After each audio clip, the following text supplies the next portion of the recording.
In a big, bustling city where skyscrapers stretched into the clouds and people rushed as if racing against time, there lived a homeless man who sat quietly on the same corner every single day.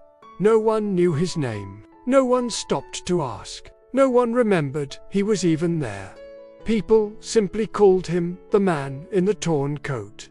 His jacket was more whole than fabric frayed at the edges, sleeves barely hanging on, and so thin it couldn't keep out the cold. His face was hidden beneath a ragged beanie, his beard wild, his eyes tired.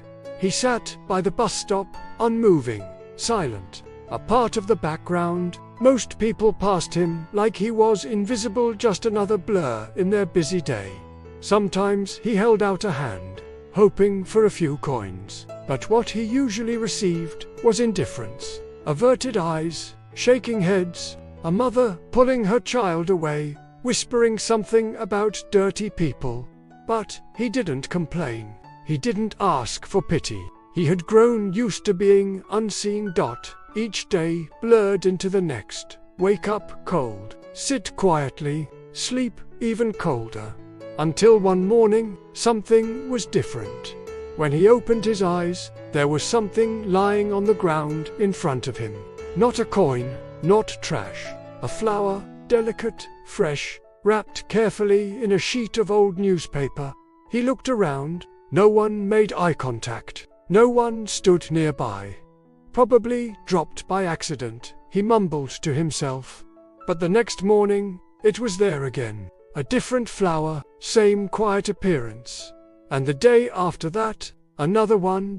No note, no explanation, just a flower, placed gently in front of him.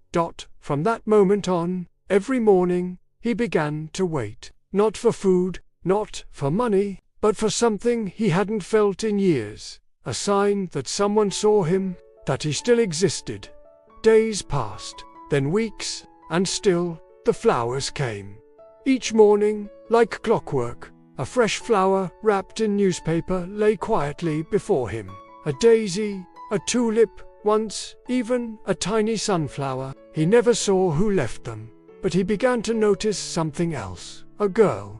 She passed by every morning, around the same time. Thin, with a school uniform a size too big. She always hugged her backpack close to her chest. Eyes low, steps quick. She never looked at him, but she always slowed down just for a second when walking past. One morning, the flower arrived earlier than usual. He kept his eyes open, pretending to sleep. And that's when he saw her. The girl crouched quietly, placed the flower on the ground, and tiptoed away without a word. Her hands were small, her shoes worn thin, but there was care in the way she set the flower down, as if it were a gift she truly meant. That was the day the man smiled for the first time in years.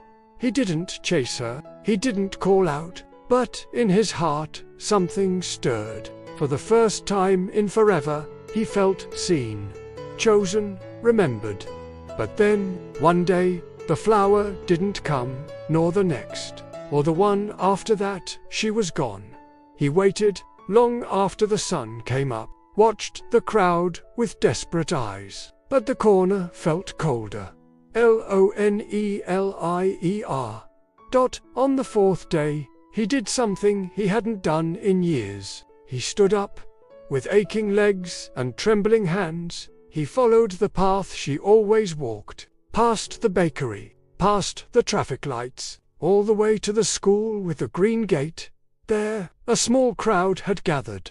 Teachers, students, a few parents, and in the center, a framed photograph of her, the same little girl, holding a flower, smiling. A tragic accident, someone whispered.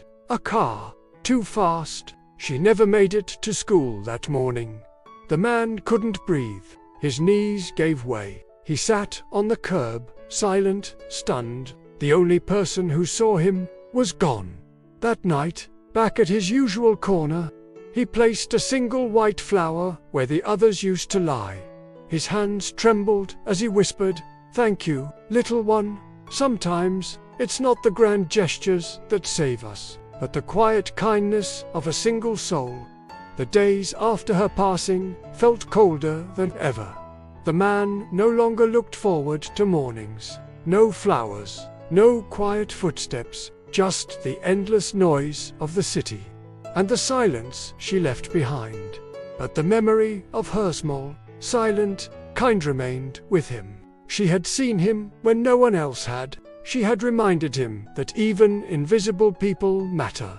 One evening, as the wind blew harder than usual, he noticed someone else sitting across the street.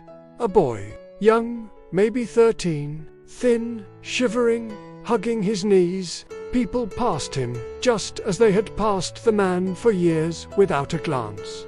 The man watched for a while, heart heavy, then, slowly, he stood up. He crossed the street, knelt beside the boy, and took something from inside his coat, a single white flower, pressed between two pieces of old paper. He placed it gently next to the boy, and said softly, "Someone once gave me this. When I had nothing, it reminded me I wasn't alone. Now, I want you to remember that too." The boy didn't speak, but his eyes widened, glistening under the streetlight. For the first time, someone had seen him. From that night on, the man began doing something different. He started carrying little flowers in his coat pocket. Ones he picked from parks, sidewalks, or even grew in an old tin can behind a bakery. Each day, he looked for someone else who felt invisible.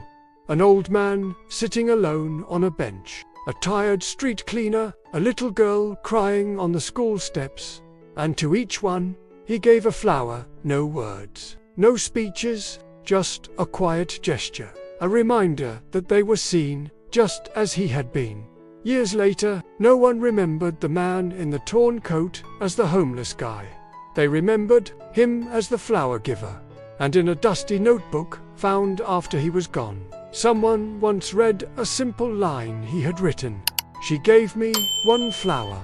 It grew into a garden of kindness."